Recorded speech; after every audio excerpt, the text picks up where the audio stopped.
Probably a fine time to remind you all to please silence your phones.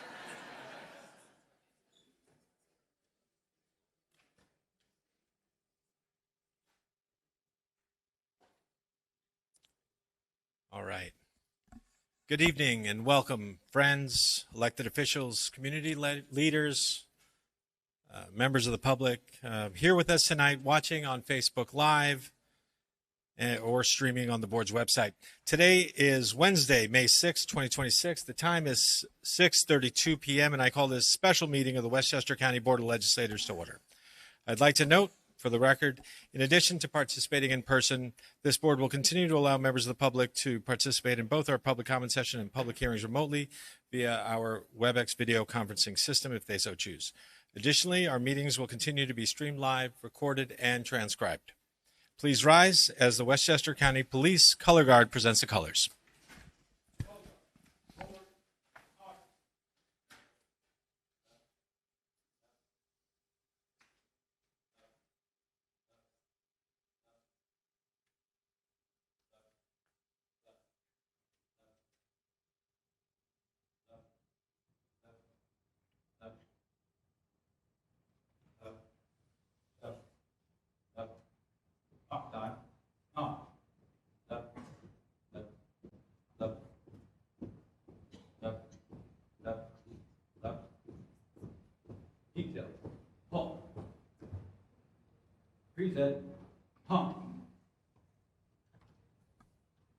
I now invite Westchester County Clerk Tom Roach to lead us in the Pledge of Allegiance. Please join me. I pledge allegiance to the flag of the United States of America and to the republic for which it stands, one nation, under God, indivisible, with liberty and justice for all. Please remain standing as we join together for a moment of silence to honor those serving us home and abroad.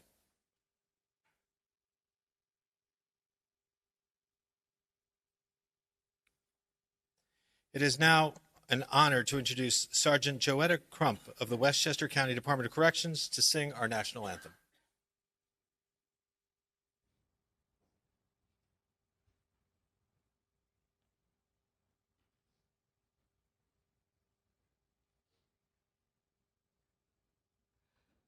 Oh, say, can you see by the dawn's early light what so proudly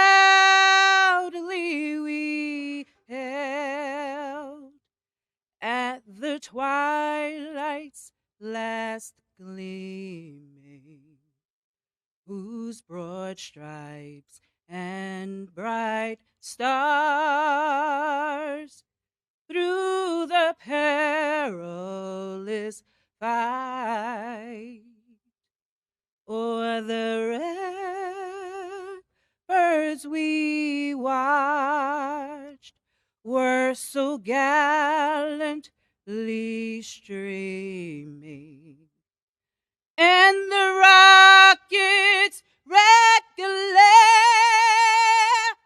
the bombs bursting in air, gave proof through the night that our flag was still there. Oh, say does that star-spangled banner yet wave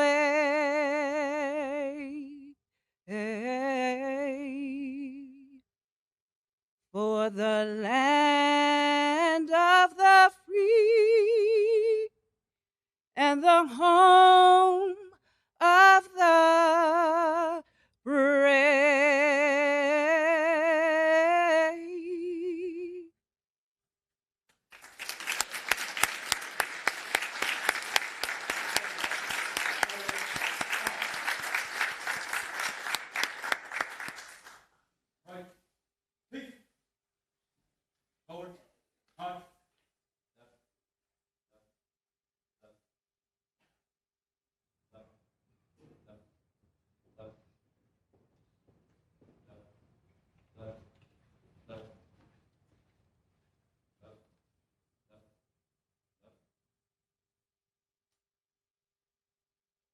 All right, thank you. You may be seated.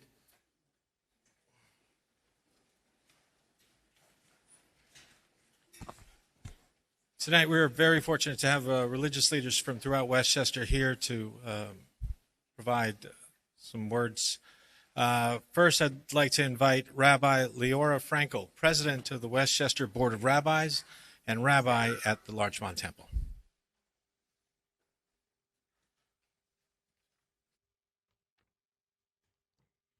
Distinguished leaders, first responders, elected officials, and honored guests. Our Jewish tradition teaches in a well-known collection of ethical adages called Pirkei Avot to pray for the welfare of the government, for without respect for it, people would swallow one another alive.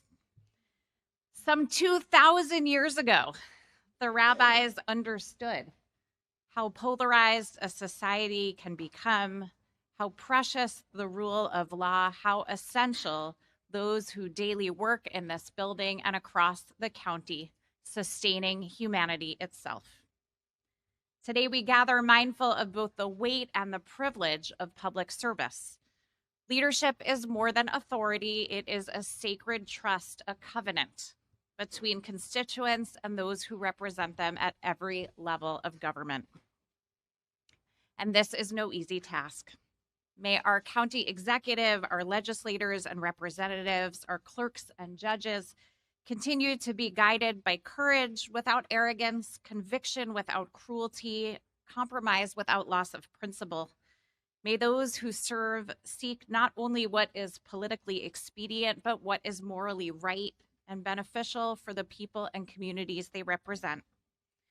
We give thanks, all of us tonight, for the opportunity to witness and participate in a moment of civic responsibility and democratic purpose.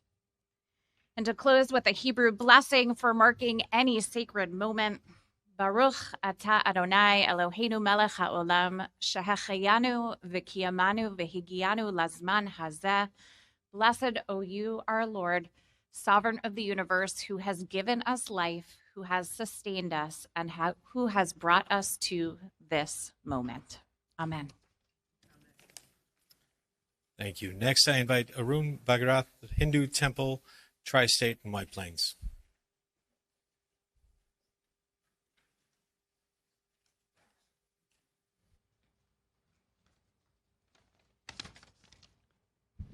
Thank you. I greet all the divine souls present here by saying Namaste. Before I start my prayers, I just want to say, in our scriptures it says, the best thing you can do is a service by praying for self, family, society, country, humanity. Now, I will start my prayers by chanting Om 3 times and then some shlokas. Om.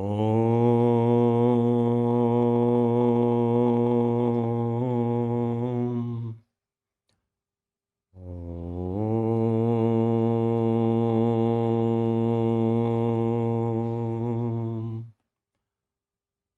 Om.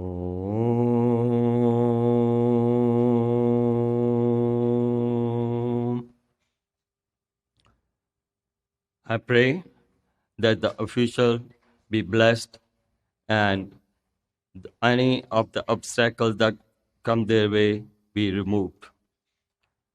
Shuklam Vardram Vishnu Shashvarnam Chaturbhujam Prasanvadhanam Dhyayate Sarvignopashante.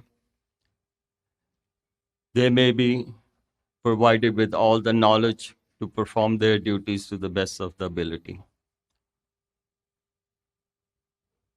Om Swasti na Indro with Swaha, Swasti na Pusha Vishvedaha, Swasti na Akshro Rishtanemi, Swasti no Braspate Dadatu. Om Shanti Shanti Shanti. Sarve Bhavantu Sukhina, Sarve Santu Niramaya, Sarve Bhadrani Paschantu Ma Kashchid Dukh Bhagavavet. May all beings be at peace. May no one suffer from illness. May all set what's auspicious. May no one suffer ever. Om, peace, peace, peace. The universal peace prayer. Om Dhyau Shanti Antarikshagam Shanti Prithvi Shanti Rapa Shanti Roshudaya Shanti Vanaspataya Shanti Vishve Deva Shanti Brahma Shanti Sarvagam Shanti Shanti Reva Shanti Sama Shanti Redhi Om Shanti Shanti Shanti Om, through thy sacred grace, O creator of the universe, we are able to perform our various duty through the turmoils of this worldly life. May the sun and the moon, sky and the heaven, earth and sea, made by thee, be always be favorable to us for achieving greatness. Let noble thought come to us from every time. Thank you for giving me the opportunity. God bless you all. Next, I invite Imam Dr. Shafiq Chase from the Westchester Muslim Center, please.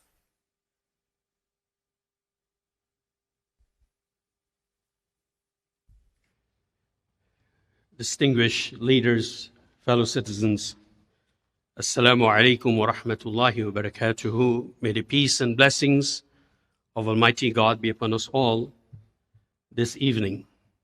I begin with a Zulu term, Umuntu, Gumuntu, Gamantu.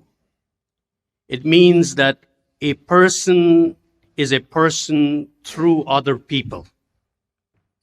My prayer tonight is for us to see our common humanity as we are all equal. As the great Bishop Desmond Tutu says, I see my humanity bound in yours. I see my humanity bound in yours. As we see what's happening in the world today, it reminds me of a time when Moses was leading his people from the tyranny of the great tyrant Pharaoh. And he came to the sea. Behind him is the mightiest of army, and in front of him is the sea. His people turn to him and says, "Oh, Moses, we're finished with." But Moses turned to his people and says, the one who was privileged to speak to God directly, he says, "Qala kalla inna ma'ya rabbi sayahdin." Absolutely not. Our Lord will show us a way out. Our Lord will show us a way out. As leaders with conviction, at that moment, when we are looking for that way out, we turn to the Almighty, as Moses turned and says, "Qalla inna ma'ya," emphatic language, that He will show us a way out. I pray that, same in the Zulu tribe, in the Ubuntu custom, when someone asks, "How are you?" they will not say, "I'm fine," and everybody is fine in our society. It doesn't matter if you stop to really engage them. "What are you asking about my sickness, my finance?" We don't want to hear that. We become very agitated. But in the Ubuntu tribe, they respond by saying, not "I'm fine," but "I see you." And see you is not just a visual looking. See you is, I see your humanity. I recognize your existence and I affirm your value.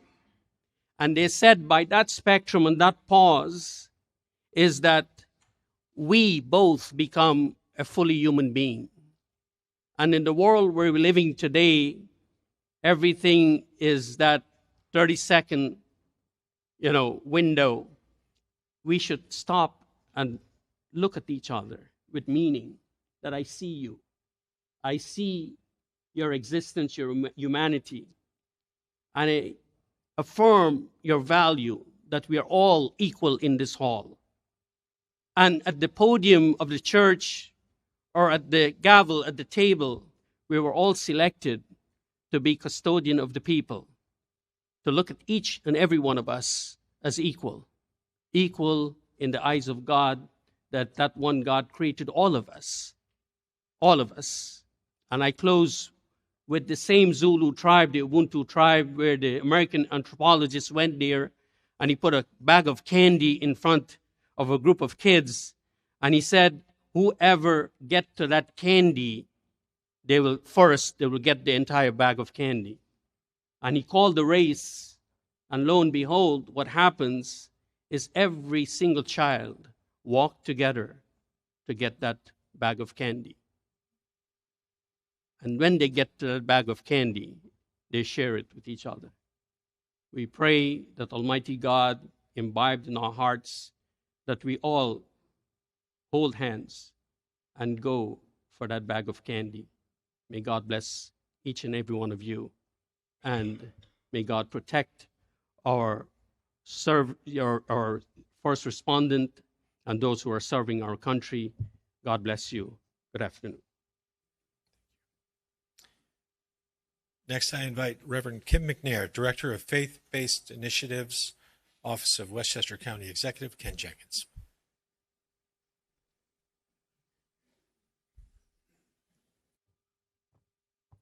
Hello, friends and neighbors, and all those who are gathered here.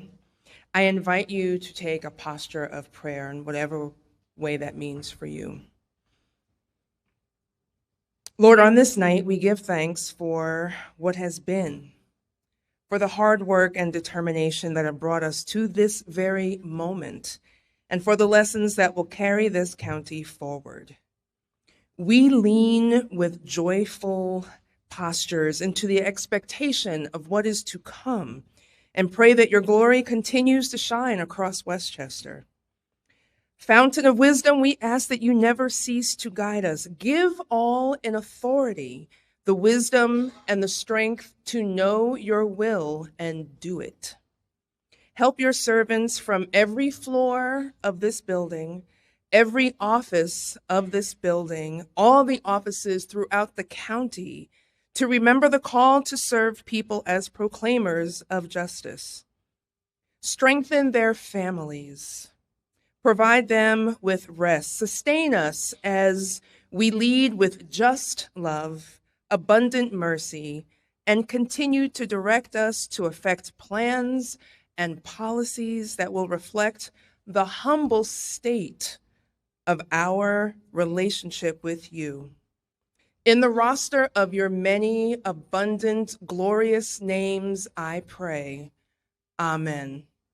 Amen and amen. Thank you all for those inspiring words. Madam Clerk, will you please call the roll? Majority Leader Holstein. Present. Minority Leader Kunzio. Here. Mr. Alvarado. Present. Ms. Barr. Here. Ms. Clements. Here. Mr. Imamura. Here. Mr. Nambiar. Here. Mr. Nolan. Here. Ms. Pierce. Present. Ms. Puja. Here. Mr. Smith. Here. Mr. Tubiolo. Present. Ms. Ulai. Here. Ms. Williams. Present. Ms. Williams Johnson. Present. Mr. Woodson Samuels. Present. Mr. Chairman. Present. Mr. Chairman, we have a quorum. Thank you, Madam Clerk. Welcome to everyone joining us here tonight and in the board chambers. It's always an honor to preside over the state of the county. This year, as we gather for County Executive Ken Jenkins' second address, that sense of purpose feels stronger than ever. Being here together is more than a tradition. It's a reflection of what works. The executive and legislative branches of government, side by side, focused on what matters most, the people of Westchester.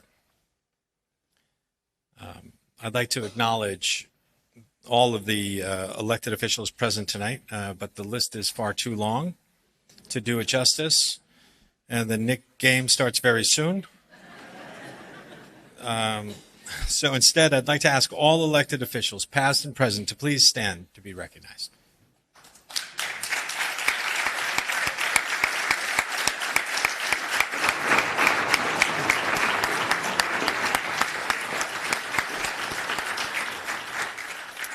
Thank you all. And with that, I invite Majority Leader Judah Holstein and Minority Leader Margaret Kunzio to escort Westchester County Executive Kenneth W. Jenkins to the podium. Please.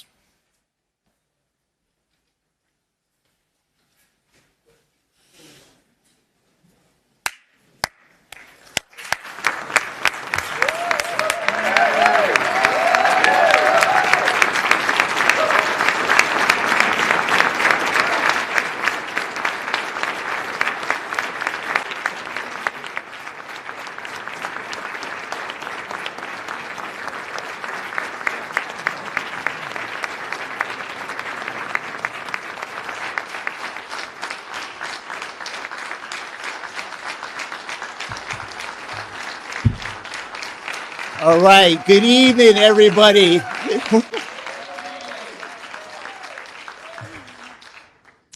So first, good evening, everyone. I spent this past year meeting the people of Westchester, meeting as many of them as I could, wherever I could. I met a mother in White Plains, a small business owner in Yonkers, a senior in Mount Vernon, a teacher in Newcastle, a student in Pound Ridge. The state of our county isn't something that you read or I would read on a page. It's something I see in the people I meet every single day. Because when you meet the people of Westchester, you understand the state of this county. So tonight, I'm honored to stand alongside my colleagues in government for my second State of the County address as your county executive.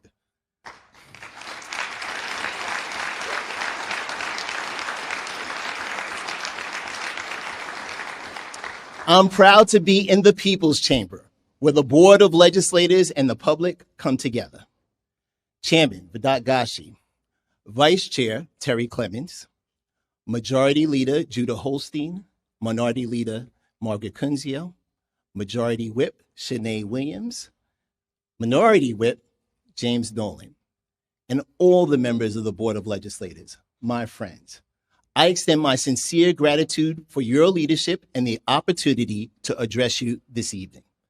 My appreciation also goes to the County Clerk, Tom Roach, our District Attorney, Susan Kikase, and all the elected officials that are here with us tonight. And while we may not always agree, we always treat each other with respect, not just as colleagues, but as friends. To my executive team, Deputy County Executive Joan McDonald, Director of Operations Emily Saltzman, Deputy Director of Operations Lila Curtin, the County Attorney John Nona, our Director of Communications Catherine Chiaffi, our Director of Intergovernmental Affairs Steve Bass, and our Chief of Staff Andrew Ferris. I thank you. While we may have some new faces, the core team that has dedicated nearly a decade of tireless service to this county remains unchanged. I am humbled and grateful for your commitment, your friendship, and the passion you bring to this work.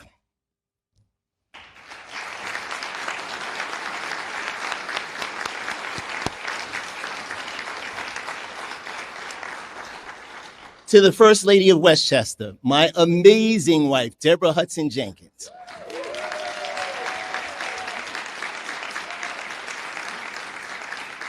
Our incredible family, from my mother-in-law, Pearl, to our daughter, Alana, her husband, Eric, our two boys, Jamal and Terrell, our grandchildren, Jaden and Alex, and of course, baby Levi.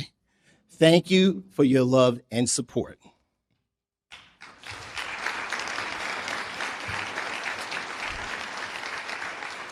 And to our county workforce, let me say this. I see you. I am you. So that everyone here in the chamber, whether you're tuning in from home, joining us on Facebook Live, or following along on the county's website, thank you. Thank you for staying engaged and for playing an active role in our democracy. Now, more than ever, your voices matter. Your calls, your emails, your ideas, your feedback, because that's what democracy looks like in action. It's not always perfect. It could be a bit challenging and unfiltered, but it remains the strongest system we have, and it only works when all of us show up, stay involved, and commit to making it work together.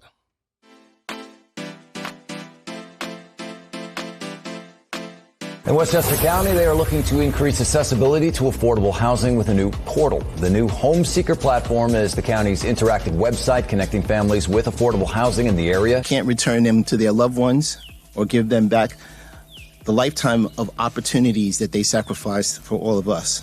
Pride Month kicked off today with celebrations all over the area. Everyone in Westchester County needs to continue to stand up together, and we're going to show that leadership. Westchester County is helping people at risk of being evicted from their homes. The county just launched its Office of the Housing Council today. It's a promise being kept by this administration. Affordable and affirming housing for LGBTQ plus seniors is coming to downtown White Plains.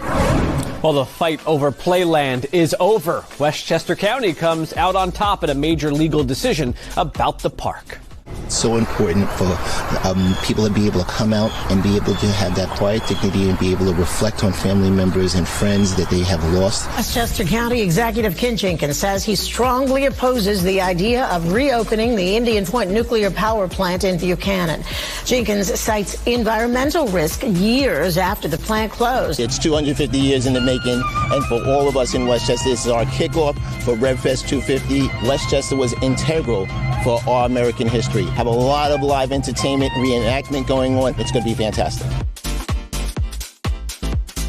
Westchester County police officers will soon be equipped with EpiPens. County Exec Ken Jenkins signed a bill into law yesterday that will make the life-saving tool available to officers. Out front now, Ken Jenkins. He is the executive of Westchester County. We're not worried about retribution because the traveling public needs to understand they're safe, and the people doing their jobs as a TSA and helping to support them. Officials attribute an 18% reduction in crime statewide to record-level investments in law enforcement. Here in Westchester County, our Department of Public Safety is funded at its highest levels ever. The results speak for themselves. There was an emergency food distribution event at the Westchester County Airport. The county, along with Feeding Westchester, provided food boxes for about 110 federal airport employees who've been affected by the government shutdown. County Executive Ken Jenkins will return to office, winning his first full term. While dysfunction and division have dominated our Washington, we in Westchester have stayed focused on results and focused on the people. Ken Jenkins signed off on a new $2.5 billion budget. The spending plan cuts the budget of almost all county departments by 8%. He says the average homeowner will pay about $3 more per month to keep county services at levels they expect and deserve. While he's not new to the role, this ceremony marks the start of Jenkins' first full 3-year term in office. Jenkins touted the $2.5 billion tax cap compliant budget. The Westchester County government is changing how you can find them online. WestchesterGov.com will soon become WestchesterCountyNY.gov. African American history and culture run deep here in Westchester County. It's stitched into who we are. We are honored to accept the Trailblazer Award on behalf of Lorraine Hansberry. I'm encouraged that at least I have one part or a part in that in developing a trail for others. Westchester County is moving forward with plans to make its airport terminal more passenger-friendly and how best to modernize the airport's aging terminal. We're not increasing capacity. We're not increasing flight limits. We're not changing the 240 passenger half-hour cap. I'm proud to announce, together with our Department of Community Mental Health, that Westchester County's new state-of-the-art mental health safety net clinic is now open right here in White Plains. To bring the Indian Point power plant back online is stirring up some controversy. Westchester County Executive Ken Jenkins gave his response saying, New York State already has access to a range of low-cost, environmentally responsible energy alternatives, including solar, wind, geothermal, and hydropower. We do not need and we do not want Indian Point back online. Westchester County is getting $3 million for a new micro-transit pilot program in its northern communities. Leaders say that the service will help get people to public transit, jobs, and healthcare, and improve transportation options in areas that are needing it the most. Well, the population in Westchester is booming. New census data shows the population surging past 1 million, hitting a record high. County Executive Ken Jenkins says strong communities and housing are driving that growth. The Tarrytown Lighthouse is back open to the public after being vandalized last year. It's reopening with new safety measures in place. We are thrilled that this landmark is ready once again to welcome the public back. Here we have it set up so you can kind of get a good idea of what it might have looked like if you were a lighthouse keeper. Westchester County is receiving millions in federal funding to tackle lead hazards in older homes. County Executive Ken Jenkins says the funding will help protect families and improve housing conditions. Equal opportunity for all. That was the goal at the Diverse Abilities Job Fair in Westchester County. Around 400 to 500 applicants gathered at the county center with resumes in hand. There is a time when everyone comes together. And at this point in time, when we have a federal government, as you was pointed out, that is rolling back their protections under the EPA, Environmental Protection Agency, we're really strongly encouraging our eligible residents and businesses to take advantage of this opportunity to apply for this testing, for the PFAS testing.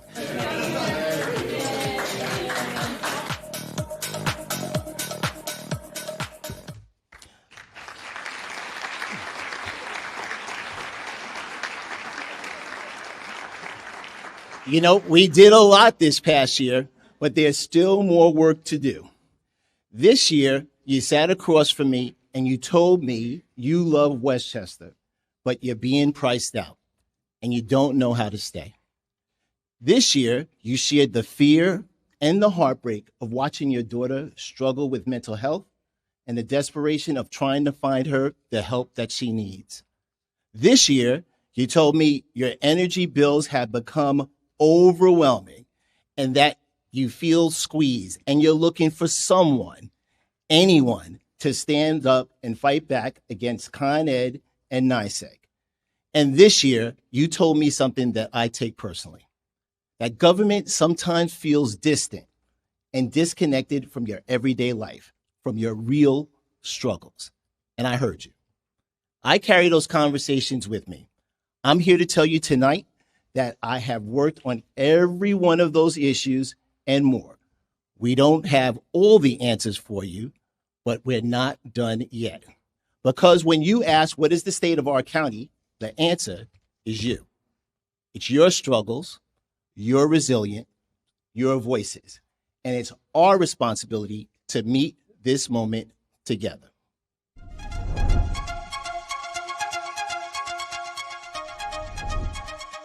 I think what inspires me the most is how much the men and women who work for Westchester County help the residents of this county. I am honored to work alongside outstanding law enforcement professionals. We believe rehabilitation is essential for improving the outcomes of our individuals when they return to the communities, as well as for breaking cycles and creating positive change for families for generations to come. For a myriad of reasons, I love working for the county. This is my partner, K9 Nacho. I'm at a 92 unit senior housing development project. And this is one of the things I like about working for the county. I get to see raw materials become individuals' homes.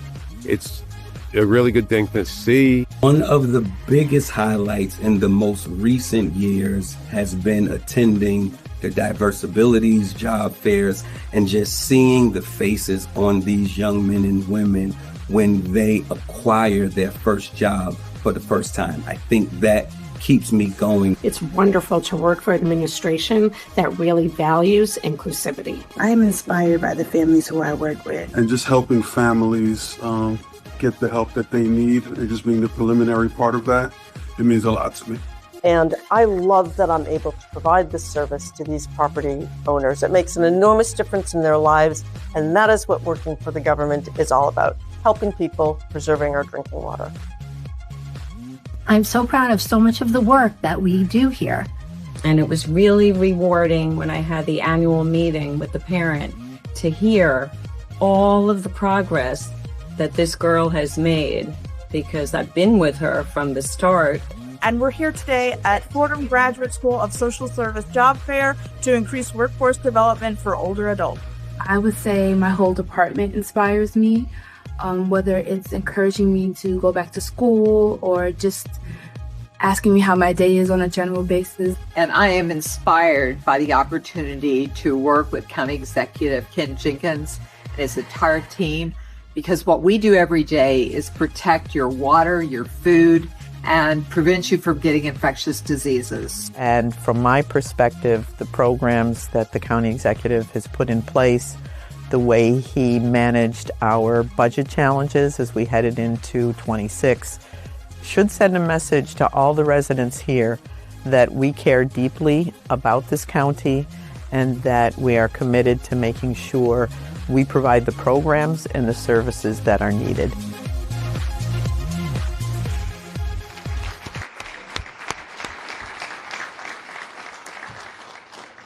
So first, Westchester County finances are strong. Westchester County has once again received the highest possible credit ratings from S&P Global Ratings and Fitch Ratings. That AAA bond rating is the highest rating awarded by S&P and Fitch, and it reflects the county's continued, or their agency's continued confidence in Westchester County's strong fiscal management, stable economic base, and responsible long-term planning. This rating reflects our commitment to responsible budgeting, maintaining healthy reserves, and investing strategically in infrastructure so it supports our residents and our local economy. We're proud that independent analysts continue to recognize Westchester as one of the most fiscally stable counties in the nation. Yep, you can clap for that, huh?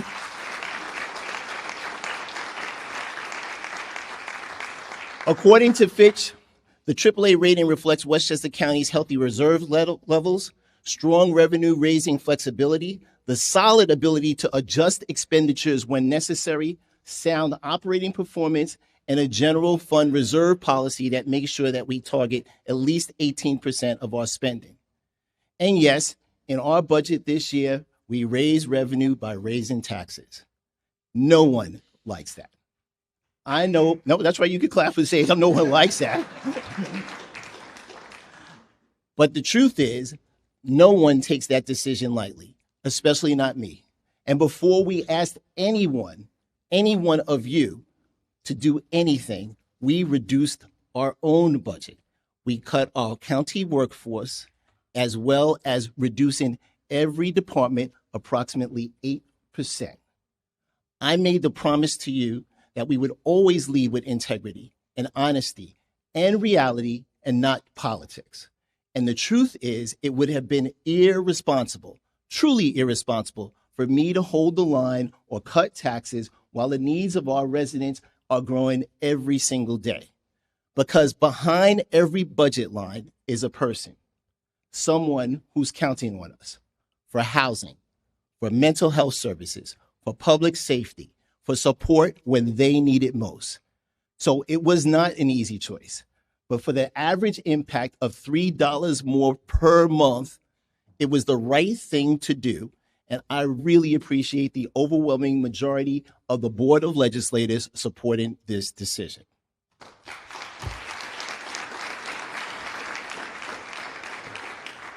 Westchester County continues to lead the way when it comes to public safety, and the numbers tell that story clearly. In 2025, compared to 2024, crime is down across the board.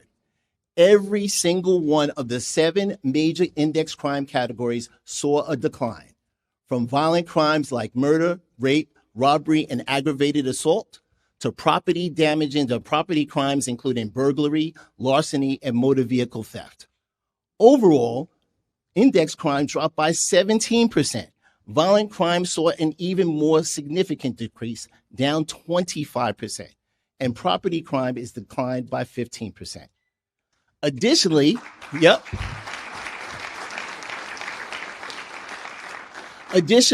in the city of Mount Vernon, it's one of the 5 municipalities across the state to report 0, let me say again, 0 shooting incidents from January through March of 2026.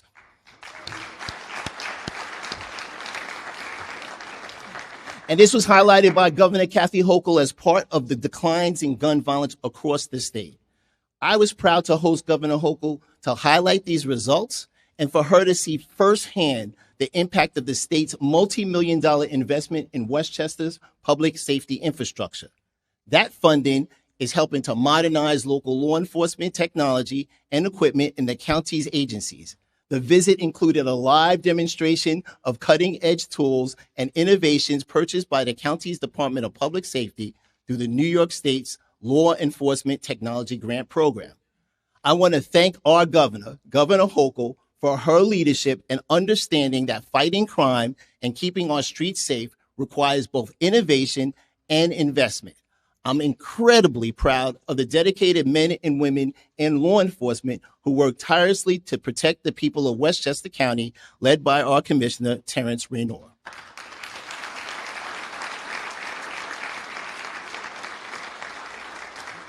As the son of a New York City police officer, I know firsthand the kind of toll this work can take. And I also know the immense pride that comes with achieving the results such as these. Double-digit decreases are no small feat. I want to make sure that we recognize programs like real-time crime and highlight the hard work and commitment of our law enforcement professionals in every municipality.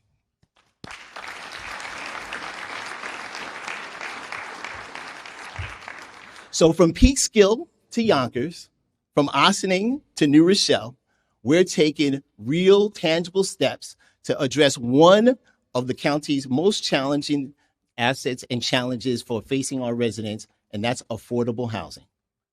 Over the past year, you on this board have approved funding for projects that will create and preserve housing in, of course, all of Westchester County, supportive housing for people aging out of foster care, new opportunities for first-time home buyers, and safe, modern apartments for families and seniors. Here's what that looks like in action. In Peekskill, 41 North Division, converting a vacant office building into 22 affordable and supportive housing units. That's for homes for youth aging out of foster care. In Greenburgh, 175 Winthrop Avenue and 14 Payne Street, building single-family homes for first-time homebuyers. In Ossining, taking on 80 Main Street, 25 long vacant units and putting them back online as affordable housing. In Tarrytown, Franklin Courts rehabilitating 70 existing public housing units and adding 20 new ones. Here in White Plains, converted an office building into 6 new residential units. In Croton, down on Croton Point Avenue, right down the block from one of my favorite places, 100 home ownership opportunities for first-time home buyers. In Bedford, 12 McLean Street, 4 new affordable housing homeowners for first-time home buyers. And in Yonkers, 632 South Broadway, constructing 160 new rental units for families. We got to give it up for all of the Board of Legislators pulling that together.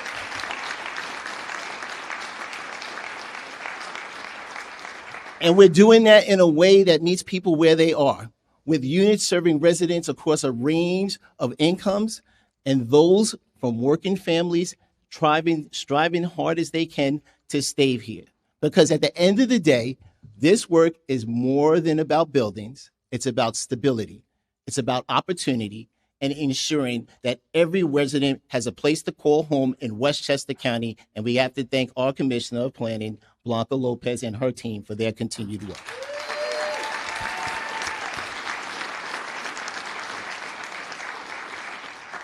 Something that I'm really particularly proud of is how we care for people when they're struggling, when they're vulnerable, when they're searching for a second chance. Because in part, government is measured by whether we're willing to help people rebuild their lives. And that's exactly what we're doing in one of the most innovative programs in Westchester County. It's called our Lives Forward program. Lives Forward provides training for justice-involved individuals living with mental health and addiction challenges, helping them to become dual certified peer counselors. It's a powerful partnership between our Department of Community Mental Health and our Department of Correction, and it's already changing lives. Commissioner Orth and Commissioner Spano lead those two agencies. Several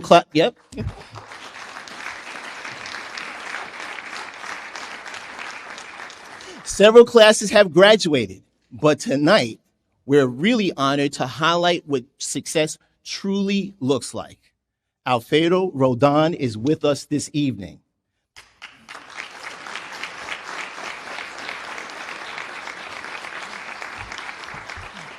Alfredo has known hardship. He's been in and out the system. He's battled those co-occurring disorders. But today, Alfredo stands before us as proof that people are more than the hardest chapter of their lives. After graduating from Lives Forward, Alfredo passed his New York State exams and is now a certified peer counselor working for Family Services of Westchester, helping others find the same hope and direction he found in himself. Alfredo, please stand. Come on, Alfredo, stand up, brother, right? And be recognized.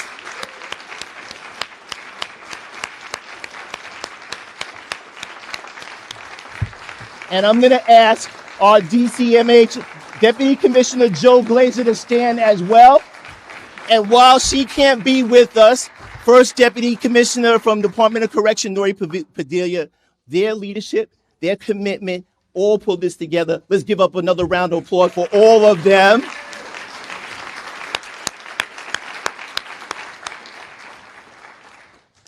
And that's what progress looks like. This year, our Department of Community Mental Health opened a new mental health safety clinic, restoring the county's direct role in providing outpatient behavioral services. Nearly 15 years ago, when I sat where you are, those clinics were forced to close. Rebuilding that system was not optional. It was essential. We've expanded that, and it took time to do it. Again, 16 years to restore what we should have never lost as far as a secondary or safety net clinic for mental health. Give that big a round of applause for all of that hard work for the team pulling it back together. We also expanded awareness of the 988 Suicide and Crisis Lifeline, available 24 hours a week, 7 days a week, 24 hours a day, free, local, and confidential. So through partnerships with businesses, community organizations, we've continued to make that work. Let's give another round of applause for all of that hard work that happens in DCMH. So working with our Department of Transportation, led by the incomparable Hugh Grecian. Yeah, you could clap for him. We launched new signs, posters, and public service campaign that help drive the increased use of so many things that have happened. Because when we have that leadership from DPW and DCMH and everyone else, we can make that happen. So the commissioner made sure that the posters for 988 were on those buses, making sure that we can be able to give that information. Because we are a county that believes recovery is possible, a county that believes every person deserves a path forward. Thank you so much.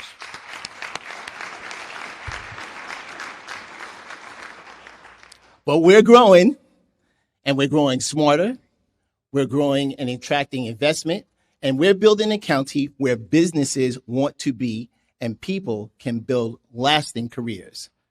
Since 2018, our county industrial development agency has supported transformational projects that are driving billions of private investment and creating and retaining thousands of jobs. And we're doing it the right way, holding every project accountable for the results and for our communities. Small businesses remain the backbone of our community and our economy. And through our MWBE initiatives, we have facilitated more than $250 million in contracts over the past 5 years to MWBE certified businesses here in Westchester County. Come on, let's do that, right?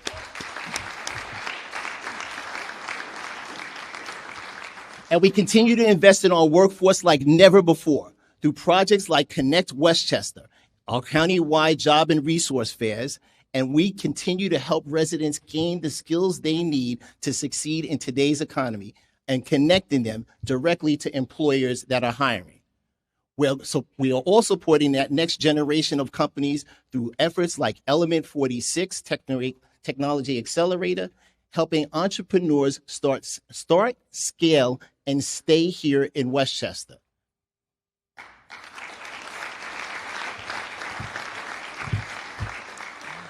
An additional program from our folks in economic development, for Westchester County, we were able to secure a nearly $820,000 3-year grant from the Taft Foundation to launch the Partnership for Inclusive Internships with the Westchester Arc Foundation and AHRC in New York City. This initiative expands internship opportunities for individuals with disabilities, creating pathways for meaningful employment. It reflects our commitment to a more inclusive workforce that all residents can succeed and contribute. So, Shari Rosen Asher, congratulations on that hard work for pulling that together. But last year, when we were here, we launched our partnership with Rensselaer Polytechnic Institute. We signed it right here on the table, bringing world-class engineering, artificial intelligence, and next-generation quantum computing directly to Westchester County. This partnership is about building a direct pipeline from our businesses, from learning to earning, and ensuring our employees have the access to the talent they need to grow right here at home in Westchester.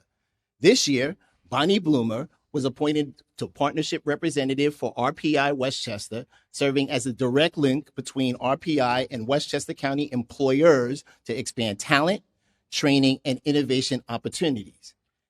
This year, we're strengthening that partnership with RPI and SUNY Westchester Community College.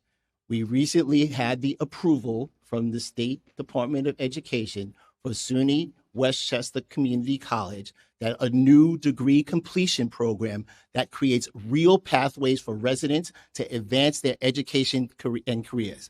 So now, any student with an associate's degree in engineering can transfer into a full bachelor program at RPI without leaving Westchester and without losing credit. And we want to say thank you to Bridget Gibbons for her leadership in that area.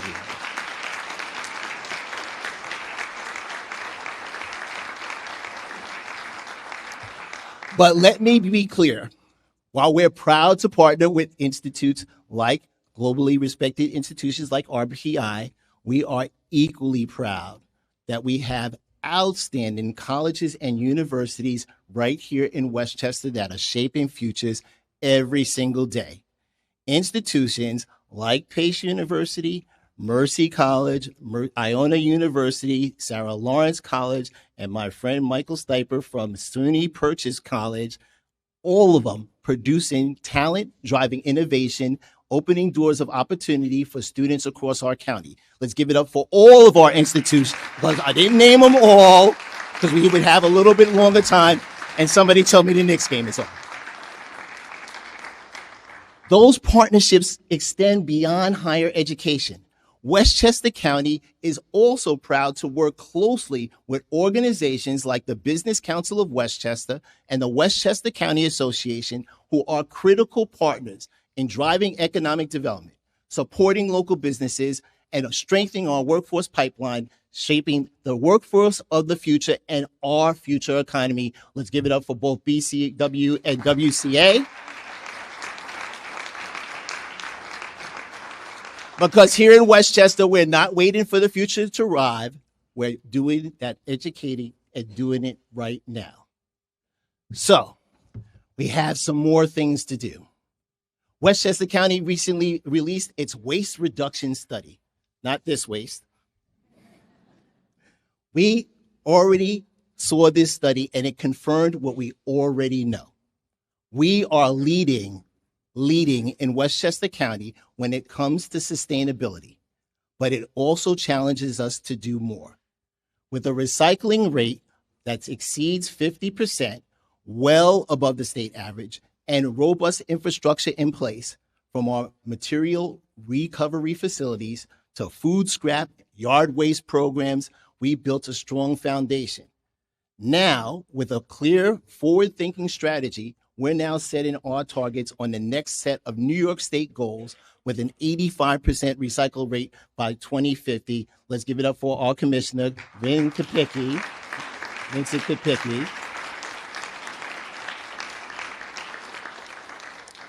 And we'll continue to look ahead for sustainability with smart, sustainable infrastructure, launching a preliminary study to explore a solar canopy system at Croton Point's, yes, Emiliano, Croton Point, main parking lot. Come on, give it up for the work for that. And as you saw in the video, we launched a new program that would help homeowners and small businesses repair failing septic systems and connect to sewer lines, critical upgrades that safeguard the drinking water relied on by millions across our region.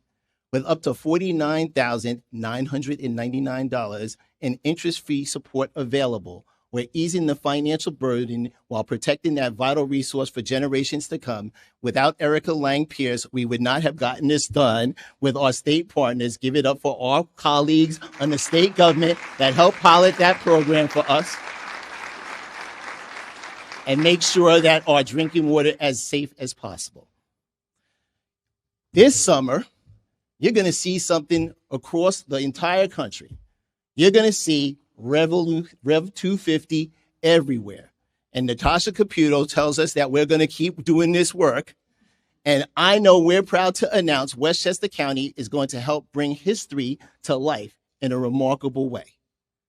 For the first time in history, the historic Holt broadside printing of the Declaration of Independence will be on display at the Neuberger Museum at Purchase College.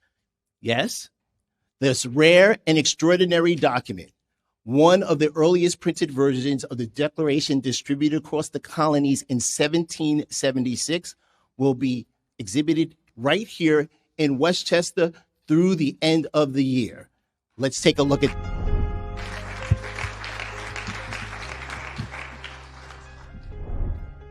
The Westchester County Archives has a really interesting and rare document called the Declaration of Independence. You might have heard of it. This copy specifically, the story goes, is that it was read aloud on the court steps of the White Plains Courthouse on July 9, 1776. It's called the Holt broadside because the printer's name was John Holt in New York City. So he was one of the first ones that printed 500 copies at the time. And the funny thing with the broadside is I kind of referred it to as the Twitter of the day because this was kind of how they would get the information out. This would have been very big news at the time. Everyone would have been called to the courthouse. It would have been read aloud and in verbatim, the entire thing.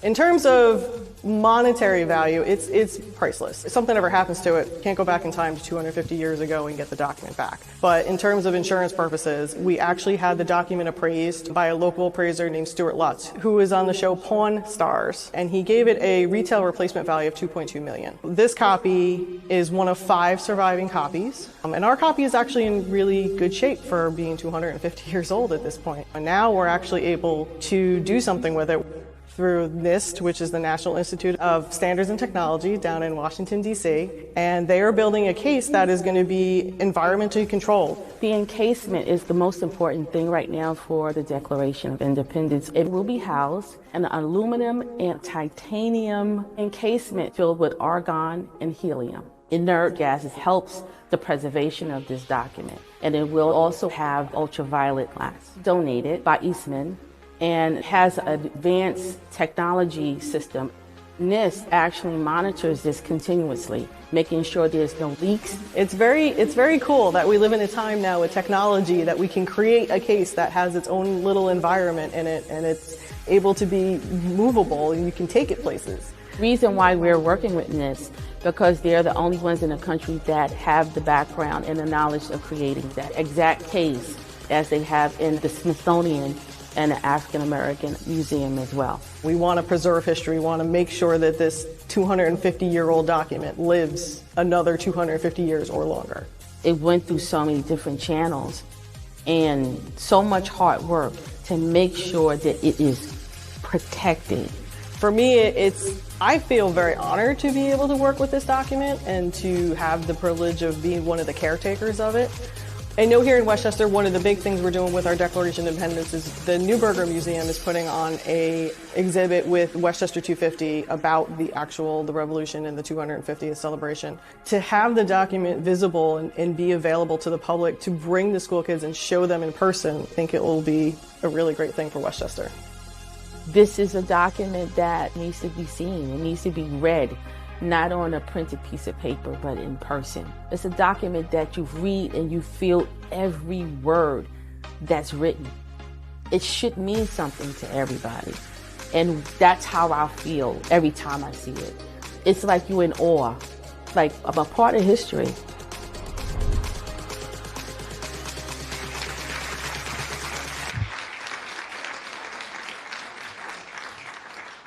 So this is more than a museum exhibition. It's an opportunity for residents, for students, and families to stand face to face with the very words that help shape our nation. Again, thank you, President Stipel, I see you in the house, for the Newberger Museum at SUNY Purchase to be able to display this thing. And all of the folks that had to get engaged in this, first, your authority, first to rename the Andrew J. Spano Record Center with our 9th County Executive and Congressman Latimer in the House, and certainly with everyone working together to be able to spend a ridiculous amount of money to make sure that the document is protected, because you can't do another one. Thanks a lot, everyone.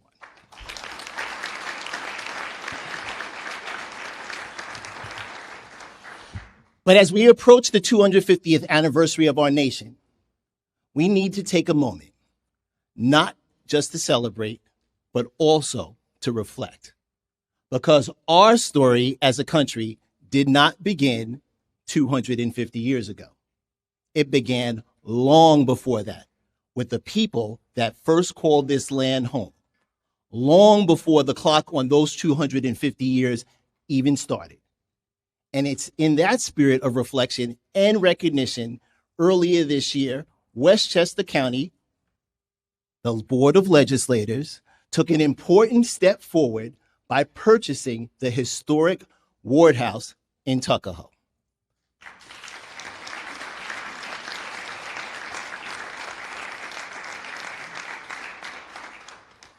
For generations, the Ward House had borne witness to it all. On March 16th, 1777, a violent clash between the Patriots and Loyalists in the neutral ground that's called Westchester left Captain Samuel Crawford mortally wounded. His body was never returned. It was taken to a British prison, but that legacy and his legacy endures. While that's an important part of our history, the land and those who lived on that land is also a part of that history. And now, Westchester County is helping the Lenape people return home.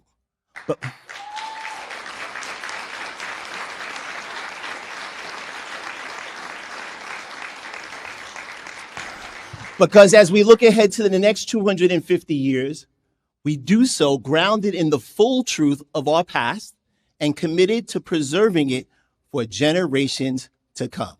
Take a look. The Ward House is one of our most historically significant properties in the whole village. It is a pre-Revolutionary War home. We all need a place to belong and a place to feel safe and a place to experience beauty. There are many now who are trying to erase history that I wanted to lean into preserving it, embracing it, in order to educate the community, in order to unite the community. That's what this could be. It could be a platform for a retelling of a rich, complex, sometimes tumultuous history, but one that really is a part of the American experience.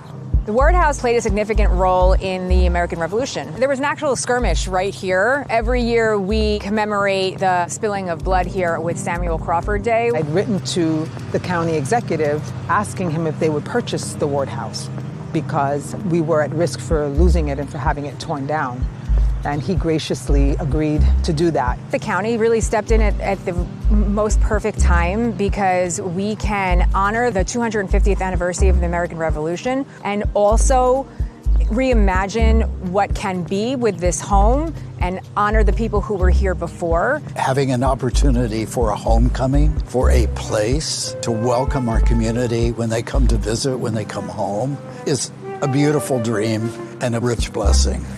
that the Lenape are already thinking about the possibilities for what can be. To have that mixture, that hybridization of the U.S. past and the Lenape past will really make this a beautiful place to be in the future.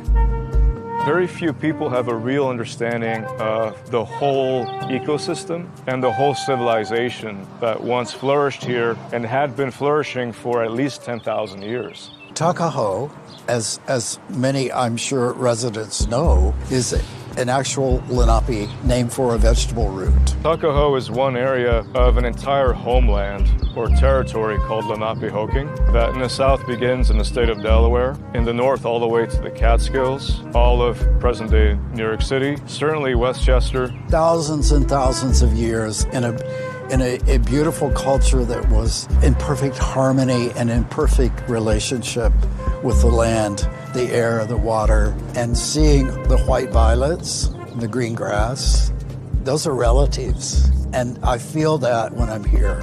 I'm amongst family, and the trees are my relatives. We Lenape hold over 40 treaties with the U.S. government. The last treaty, which was 1866, which removed us into Indian territory. I began to learn more and more about the Lenape Nation. I realized that they were so violently displaced, and I wondered where they were, where the descendants were. And I also wanted to have some type of acknowledgement that this is the land that we're standing on. And I came upon the Lenape Center, which is housed in Manhattan. Lenape Center was established in 2009 to really ensure that our culture remains vibrant and visible within the homeland. So I just decided I'm just going to send an email. One of the board members responded, and I just was freaking out. Called the current mayor and said they responded. And once we connected, I felt like that was it. It was no stopping us now. The very difficult history that resulted in the forced removal of these nations through generations, there's a healing process that begins to take place. Young people, elders who, for the very first time, step foot at the parks in this region or see the Hudson River. Bringing them back here to educate, to unite a community, and to really fellowship will do wonders in some of our history's healing. I really just want to thank the county and County Executive Ken Jenkins for stepping in to purchase this house at exactly the right time. What a homecoming that would be to have them come here and to be housed where they originally lived could bring me to tears.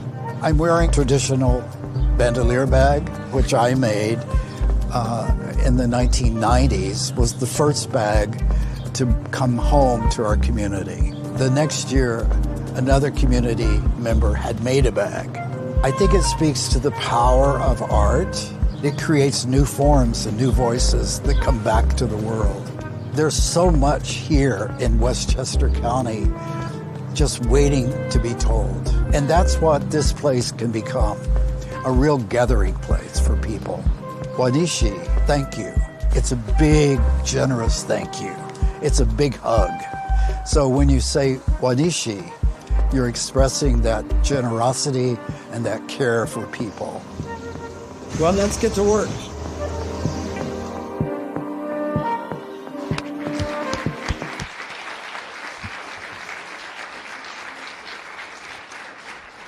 So, Majority Leader Judah Holstein, who represents the area, the Board of Legislators adopting the resolution for us to be able to purchase the property, and then with Parks, Recreation, and Conservation, which we always forget about the PRC. What is that C for? It's for conservation. Commissioner Kathy O'Connor and their entire team with a conservation component.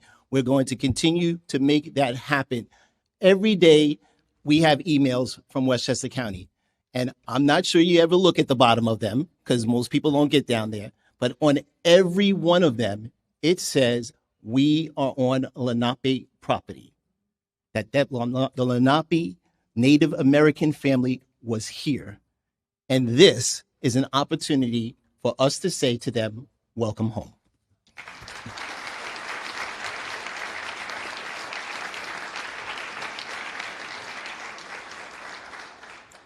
You know, we also work so hard on protecting public health and public safety means staying ahead of emerging threats while giving first responders the tools that they need to save lives. That's why standing alongside of the members of the County Department of Public Safety and our commissioner in the Department of Emergency Services with Commissioner Susan Spear, I signed into legislation requiring our county police to be equipped and trained to administer EpiPens while on duty.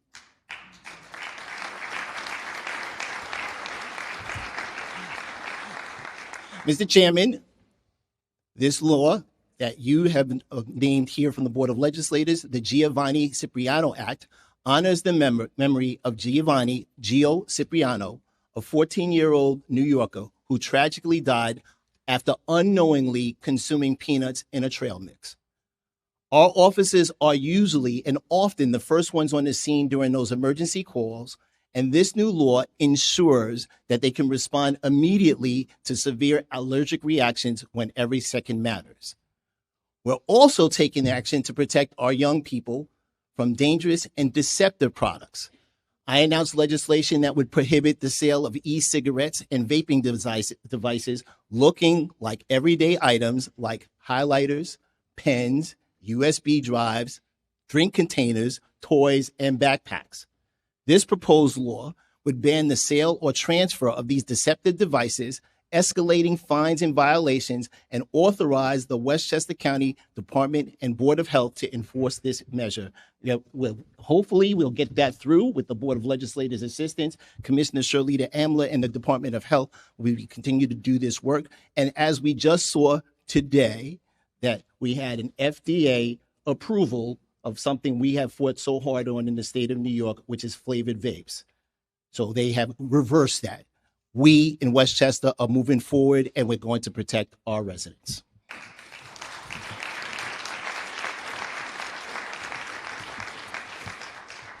Now, one issue that keeps coming up time and time again is about Indian Point.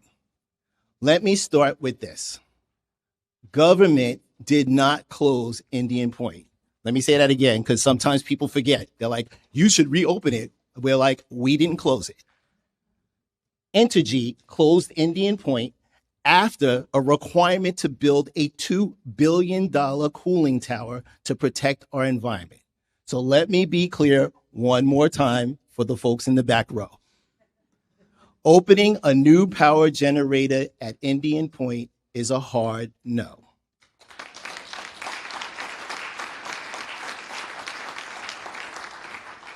Now, that's why I personally support Governor Hochul's plan to expand nuclear power in appropriate locations, which exclude New York City, Long Island, and the Hudson Valley from consideration.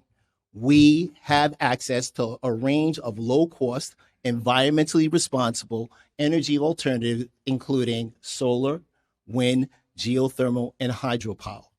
The health and safety of millions of residents in the Hudson Valley, New York City, and Long Island is never an option for opening a new nuclear facility. The answer is still a hard no.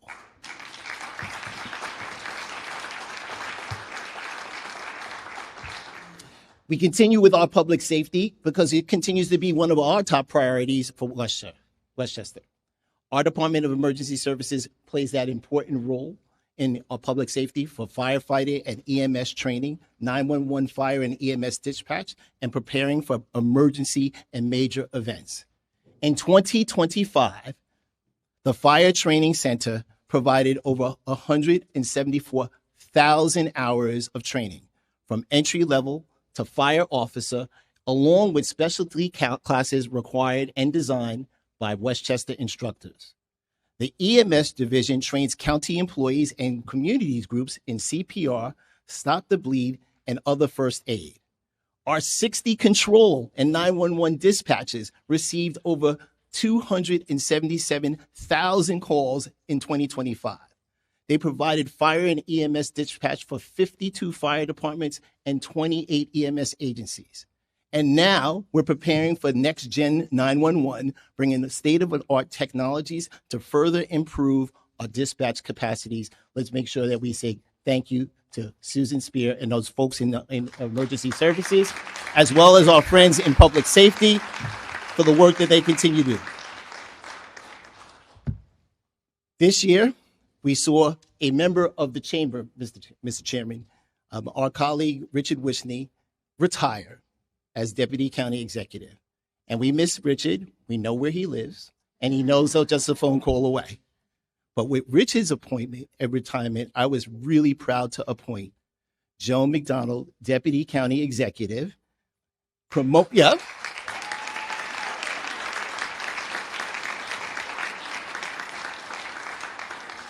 and have Emily Saltzman be our Director of Operations.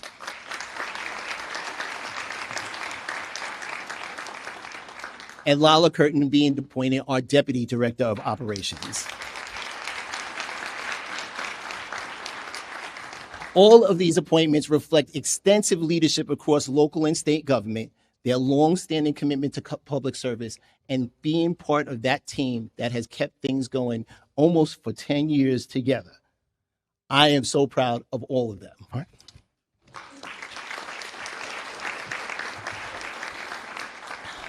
We're also proud to have announced several key leadership appointments that reflect the talent, experience, and values shaping Westchester County's future. First, a member of this chamber, Catherine Borgia, as the Acting Director of Office for Women.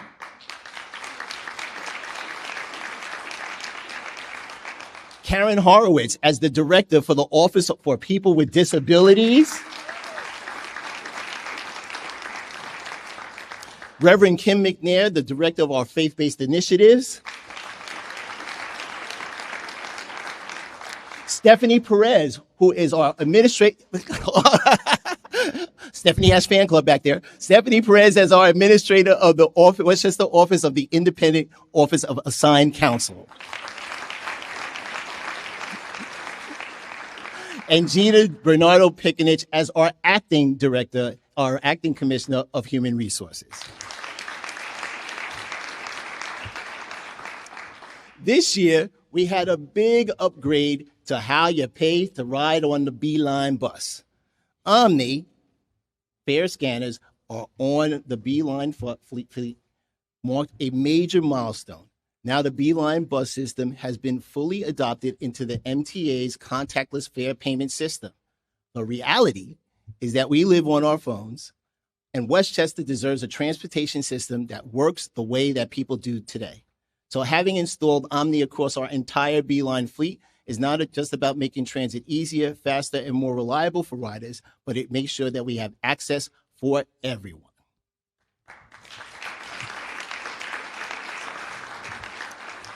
But the transportation investments did not stop there. We had took another smart step by investing and improving our public transit with the installation of solar-powered lighting at select Beeline bus stops across the county. And because they operate independently of the power grid, they not only enhance the rider experience, but also support our broader sustainability goals. We, as we pointed out earlier, have been awarded $3 million through a NYSERDA grant, New York State Energy Research and Development Authority grant, to launch a zero-emission microtransit pilot in the city of Peekskill and surrounding communities. Colin Smith told us that we need to make sure to get this done. So it's getting done, Legislator Smith, using 100% zero emission vehicles. That'll be an opportunity to better connect residents to public transit, healthcare, and jobs. That includes the VA hospital and other essential services. This pilot's about closing a long-standing gap in underserved areas and expanding access to more affordable mobility options, right? Oh, somebody's alarm's going off, right? When it comes to the county airport, another part of that transportation system, we value the experience of flying in and out of Westchester County. But the current terminal is just not meeting our needs, even the basic ones. We are tackling this head on, but let me be clear again, it's not an expansion. Let's take a look at what's going on at HPN.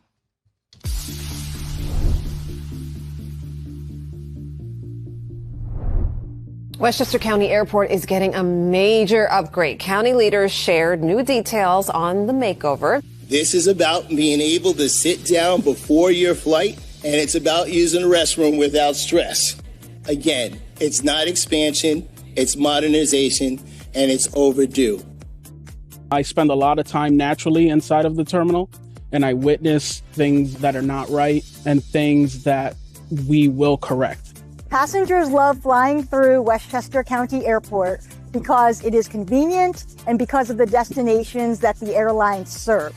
But they do not enjoy the terminal while they're at it. We have a wide, diverse passenger mix. We have the elderly. We have lots of mothers traveling alone with strollers. We have a lot of different challenges day to day for anyone traveling. And we want to be able to provide an experience and a space that Westchester deserves. Our passenger terminal at Westchester County Airport was equipped for a much smaller aircraft fleet 30 years ago. Most airports of our size have about 1 to 2 passengers per square foot. Our current terminal is 8 passengers per square foot. The area that we currently have post-security is not efficient and it's not comfortable. The simple things that are missing in our terminal are spaces to allow our passengers to have a good meal, or enough seats during a bad weather day, enough seating during some snow or a delayed flight, a charging station, a table to get some work done. I am excited for this terminal modernization because it's what the county needs, it's what our passengers and employees deserve. Right sizing, having the right number of restrooms is the right thing to do. This modernization is not for expansion. It's not to serve larger aircraft. It's not to serve an increase in passenger throughput. It is for comfort, security, and safety. The next steps include planning what that safe, secure, and efficient experience and design should be. The concept planning study is expected to reveal 3 distinct concepts within 10 to 12 months. After that point, we will begin the design process of the selected concept. We're in an amazing county. We're in an amazing region, the Northeast. We have over 2 million passengers that travel through our terminal building annually. We have over 1,000 full-time employees supporting the commercial service operation. And this modernization is overdue. We'll see you in the air.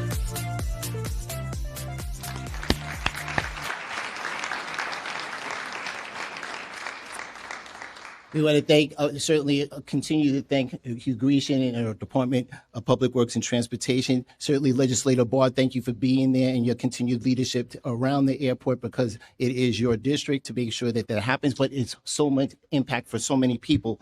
And as Francisco Tejada pointed out, who's the airport manager, pointed out that there is 2 million people that went through the airport and they got to use 2 bathrooms. Guess what? That could be stressful, right? I'm just saying. We were able to select HNTB, an industry leader in airport planning and design, for this important project while maintaining full county ownership and operational control. But this is modernization. That's because our 9th County Executive and Congressman, modernization, say it with me, modernization, and it's long, long overdue.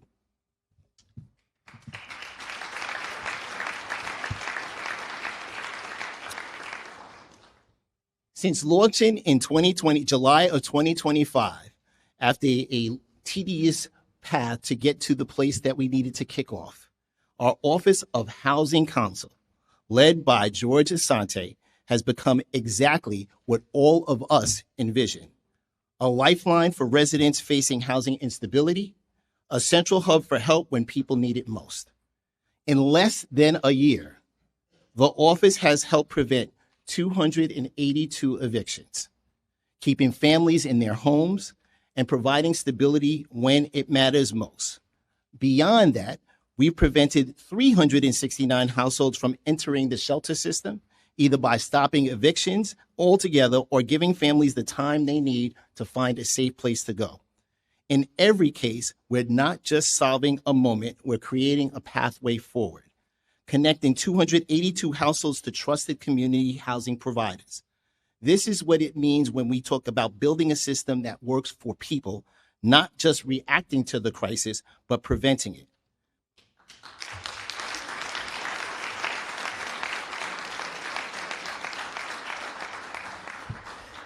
And when we talk about supporting working families, we have to start with childcare, because without it, nothing else works.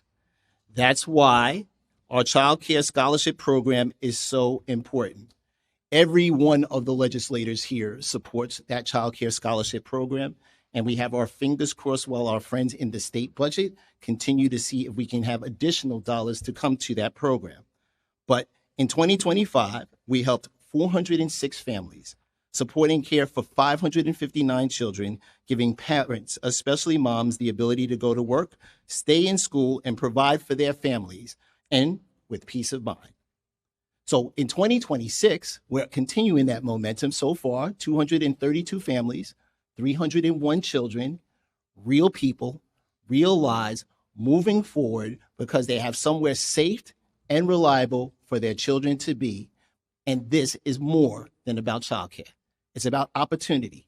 It's about making sure that when families are trying to move forward, government is right there with them. And I want to thank all of the legislators. I know the first two that are sitting in front of me, David Imamura, Jewel Williams-Johnson, but all of the folks around the table have this in their mind. So thank you, all legislators, for your support of the Child Care Scholarship Program and to continue to fight for it.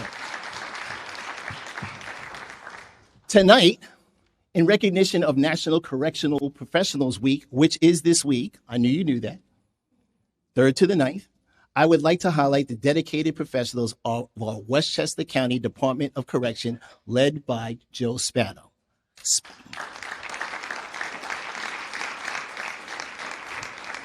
Specifically, I want to note that Westchester was the first county jail in New York State to achieve national accreditation from the American Correctional Association, the National Commission on Correctional Healthcare, and in compliance with the Prison Rape Elimination Act, collectively regarded as the Triple Crown in correctional standards.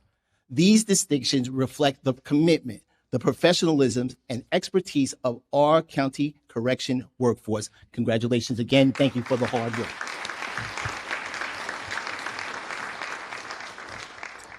But our commitment to justice doesn't end in the courtroom. It extends to ensuring people can meaningfully access legal counsel when they need it the most. That's why the Department of Correction continued to work closely with the Department of Information Technology, led by our CIO, Marguerite Byrne. Give it up for Marguerite and her team. And the Office of Assigned Counsel. Give it up for our friend Stephanie Perez and those keys. To implement an innovative phone calling system for clients currently housed at the county jail. In 2025 alone, the system facilitated nearly 1,300 calls between incarcerated clients and their attorneys. Opportunities for them to prepare their cases, understand their rights, and stay connected to the legal process in a way that previously was not possible. Thank you, commissioners, and all the hard work you did.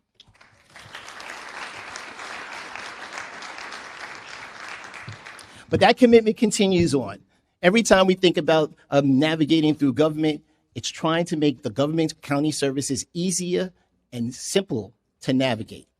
That's why some of the people in our Department of Consumer Protection, led by another former member of this chamber, Jim Mazzano,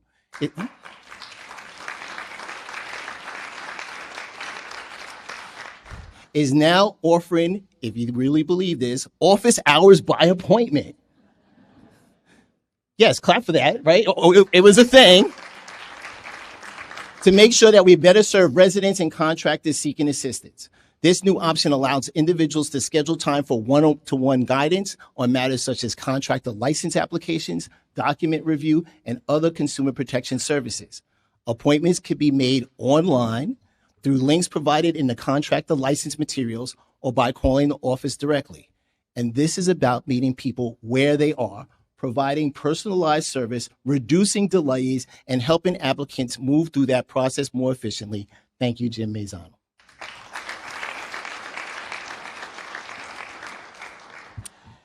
We know Westchester is growing, and those numbers in the census last count make that clear.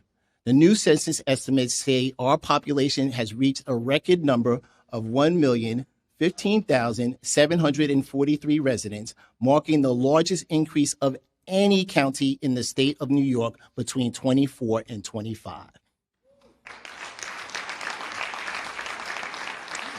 At a time where many counties are losing population, Westchester is moving in the opposite direction, continuing to attract people who want to work, live, and build their futures here. And that growth is no accident. It reflects the strength of our communities, the investments that we make in housing, quality of life, and economic opportunity. When we create vibrant neighborhoods and real opportunities, people choose to stay in Westchester, they choose Westchester, and they want to stay here.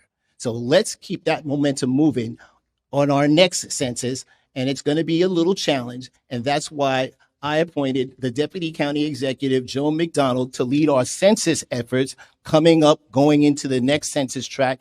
Give it up for Joan McDonald for that work. And all of our tremendous professionals in the Department of Planning, again, led by Blanca Lopez.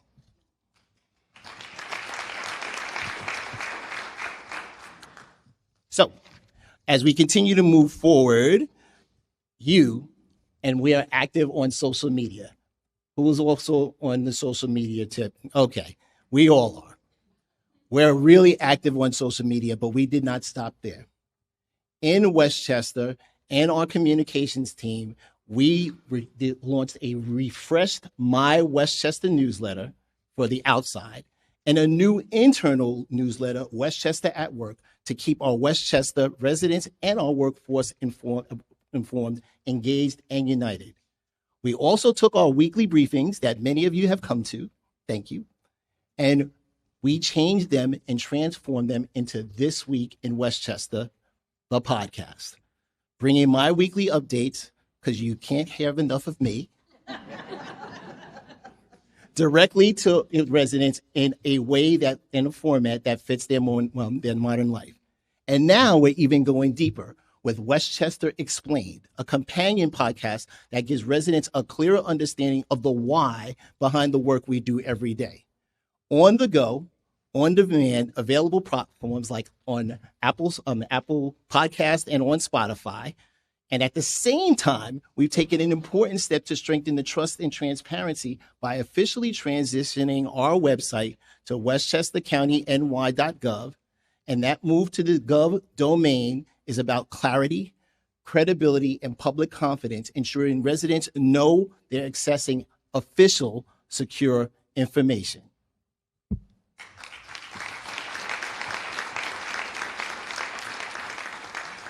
Together, these efforts reflect a simple goal: to communicate better, more clearly, and more accessibly with the people that we serve.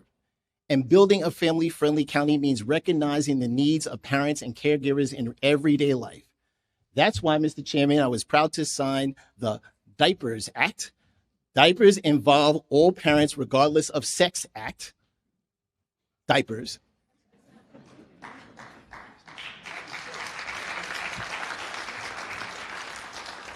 You all created the name, not me. But that bipartisan legislation requires the installation of diaper changing stations in every park restroom, every publicly accessible floor of the county-owned buildings, and it's co-sponsored by 13 legislators. And this law recognizes a simple truth: parenting is a shared responsibility.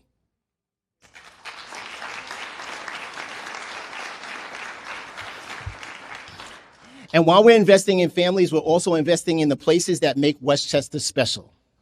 The single department that is in charge and has the charge for being the fourth door of the beauty of Westchester is Parks, Recreation, and Conservation. The nationally accredited and award-winning park system with over 14,000 acres, 54 different facilities, with the Ward House being another one, that's 54, is led by Commissioner Kathy O'Connor.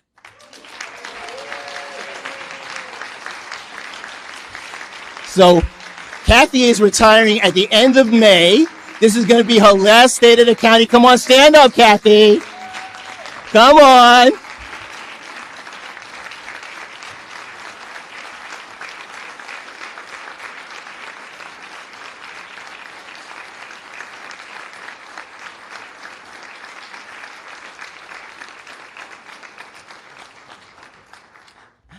Thank you, Kathy, for all the work that she's done.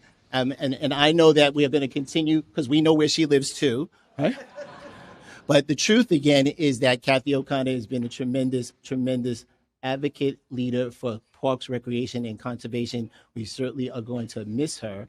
But at the same time, we know that her love for the parks has never wavered. Thanks again, Kathy.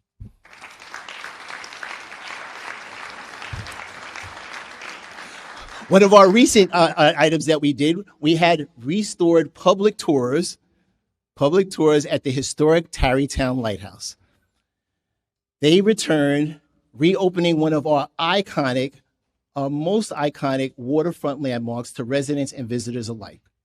After a temporary closure due to some vandalism, the lighthouse has been fully repaired and enhanced with new security features. We can't tell you what they are. But allows guests once again to enjoy free, curator-led tours and experience the rich history firsthand.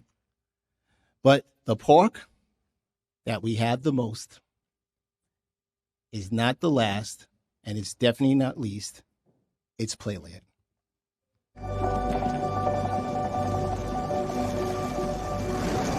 The Dragon Coaster is what makes Playland and Ride Playland Playland. And people look around and they see that almost 100-year-old Dragon Coaster, cousin to the Cyclone in Coney Island, getting on and making sure that you're tall enough to get on the ride. People hear the tracks, they hear the wood clacks. That's what makes Playland so special. When they walk around and they see the Dragon Coaster and they see the smoke coming out the nose and all the good stuff that's gonna happen, you see the Ferris wheel going and you see Coaster and you know all is well.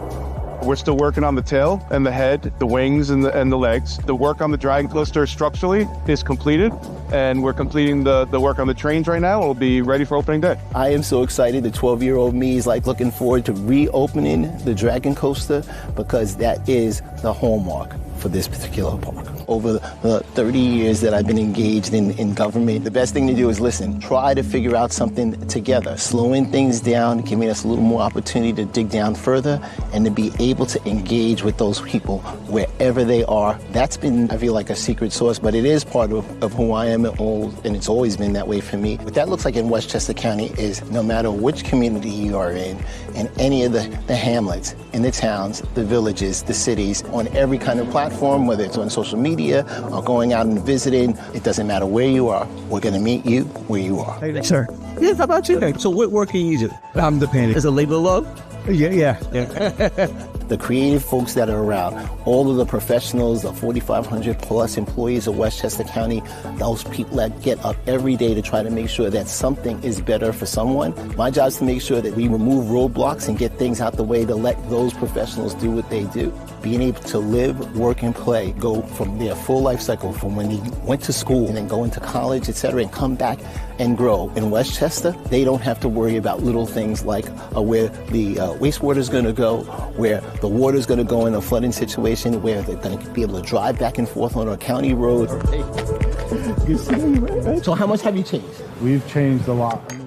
This coaster hasn't seen this kind of work in decades. Ripped out 2 turns, came down with the big drop. We did a lot of laminate change there too as well. Right. We replaced over 600 track bolts. Wow. I'm looking forward to it. Absolutely. Thank you, brother. Are you going to jump on? Oh, no. I'm jumping on, right? Proud that we were able to even open the park at all last year with a minor miracle to be able to get everything going. This year, this is another exclamation point on our reclamation of the Playland experience on behalf of Westchester County residents. It is a crown jewel in our system.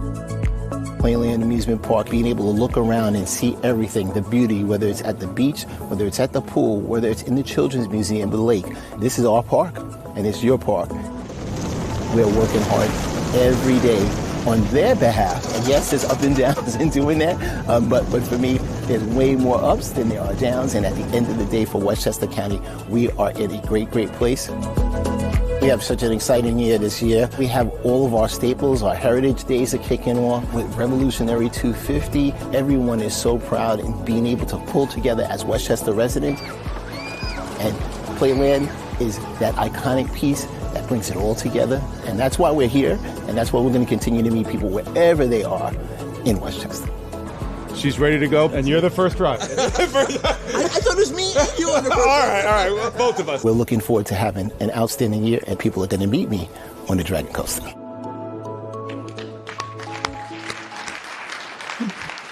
All right. So we have two Playland aficionados that are with us tonight. You saw him in the video, and he is a friend, and he's getting on that ride with me first. That's Frank Carriel. Frank, stand up for us here, right?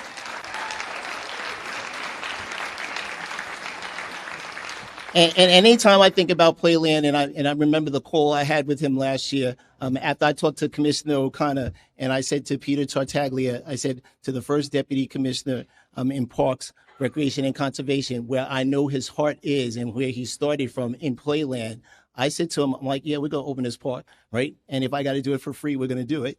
And we did that. And that's our friend Peter Tartaglia. Peter, stand up as well.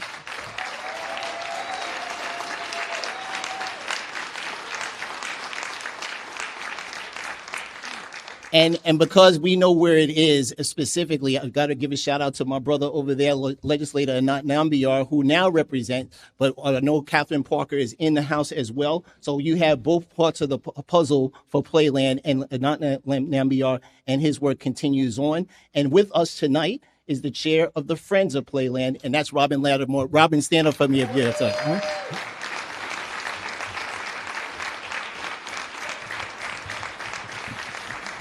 So if you check out on social media, the Friends of Ride Playland, they actually had the head on the Dragon Coaster that they were following around from, I guess, someplace upstate to be able to see the big teeth and everything. So it's going to be ready to roll again on May 23rd on opening day. The Dragon Coaster is back, and we'll see you all out there.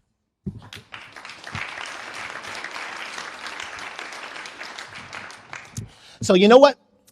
So tonight, if anybody asks you, what's the state of our county, you could tell them it's not found in a report, it's not found on a spreadsheet, or even in a county executive speech. It's found in the mother that's fighting to keep her family here. It's that small business owner that opens the door to their business every morning. It's our senior who helped build this community and still believes in its future. It's a teacher who's shaping that next generation. It's the student daring to dream bigger than the world expects. The state of our county is not a statistic. The state of our county is our people. It's our struggles. It's our resilience. It's your hopes. It's your voices. And my promise to you is simple. I hear you. I see you. And I'm going to keep fighting for you. Fighting to make Westchester more affordable. Fighting to make it safer, fighting to make it healthier, fighting to make government work for the people it serves. Because this county belongs to all of us. And the work ahead will require all of us. So let's move together with courage, with compassion, and confidence in what we can build side by side. Because the state of our county is strong. The state of our county is hopeful. And the state of our county is you. Thank you. Good night. I'll meet you at the Dragon Coaster, and let's go next.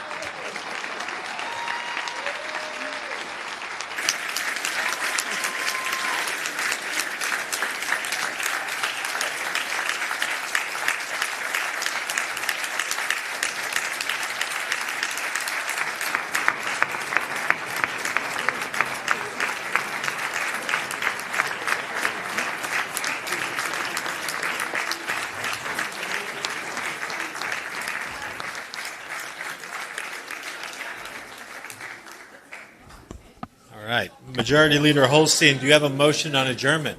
I do, Mr. Chairman. I move that we adjourn this meeting and reconvene at our next regular meeting on Monday, May 18th, 2026 at 7 p.m. Short roll call, please. Majority Leader Holstein? Aye. Minority Leader Kunzio? Yes. Ms. Clements? Yes. Mr. Chairman? Yes. Motion to adjourn passes 17-0. We are adjourned at 8:17 p.m. Thank you all for joining us.